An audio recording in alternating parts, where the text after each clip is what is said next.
बुद्ध का चचेरा भाई है एक। दोनों साथ खेले और बड़े हुए। तो जिनके साथ हम खेले और बड़े हुए हैं वे कभी हमसे बड़े हो सकते हैं, ये मानने के लिए अहंकार कभी राजी नहीं होता। देवदत्त बुद्ध के साथ बड़ा हुआ, कभी खेल में बुद्ध को गिराया भी, छाती पे भी सवार हुआ, कभी बुद्ध से हारा भी, कभी जीता भी। फिर अचानक बुद्ध का शिखर ऊपर उठता चला गया। लाखों लोग बुद्ध के चरणों में सिर रखने लगे। देवदत्त की पीड़ा हम समझ सकते हैं। देवदत्त ने बुद्ध की हत्या के बड़े उपाय किए। बुद्ध एक शिला पर बैठकर ध्यान करते हैं, देवदत्त एक बड़ी चट्टान पहाड़ से सरकवा देता है। वो चट्टान सरकती हुई जब बुद्ध के पास से गुजरती है, बाल बाल चूक जाते हैं।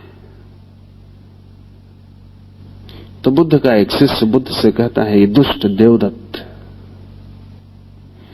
बुद्ध कहते हैं, रुको रुको, तुम भी अपने भीतर उसके खिलाफ चट्टान सरकाने लगे। दुष्ट क्यों? जो उससे हो सकता है वो कर रहा है। ये धार्मिक आदमी की स्वीकृति है। जो उससे हो सकता है वो कर रहा है, और जो उससे नहीं हो सकता उसकी अपेक्षा करने का कारण भी क्या है? बुद्ध उस भिक्षु से कहते हैं कि भिक्षु, तू भी अगर मेरे साथ खेला और बड़ा हुआ होता तो शायद ऐसा ही कुछ करता। देवदत्त की पीड़ा का तुझे पता नहीं है, क्योंकि बहुत पीड़ा में होगा तभी कोई आदमी ऐसी चट्टान सरकाने का श्रम लेता है।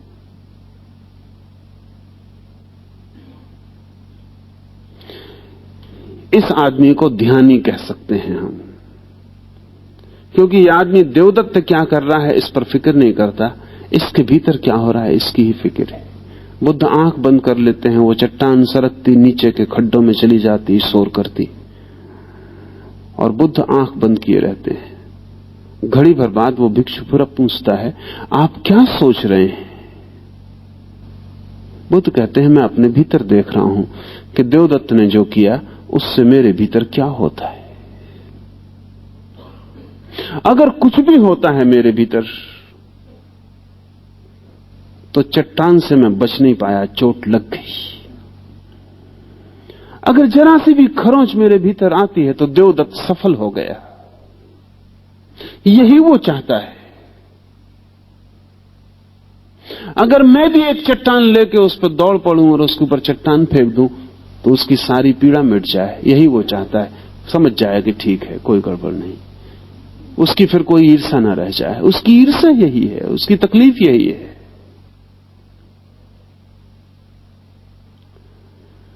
बुद्ध के रास्ते पर से, बुद्ध जहां से गुजर रहे हैं, देवदत्त एक पागल हाथी छोड़ देता है।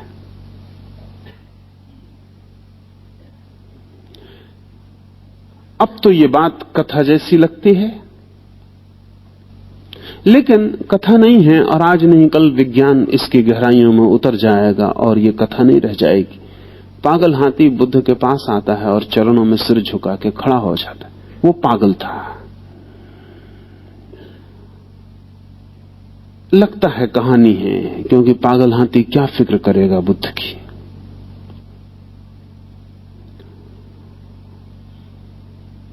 और पागल हाथी को क्या अंतर पड़ता है कि कौन कौन है?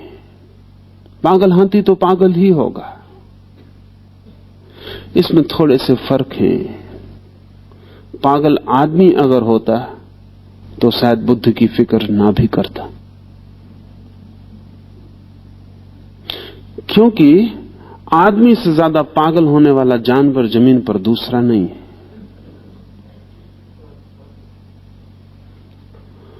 पागल हाथी कितना ही पागल हो फिर भी पागल आदमी जैसा पागल नहीं होता।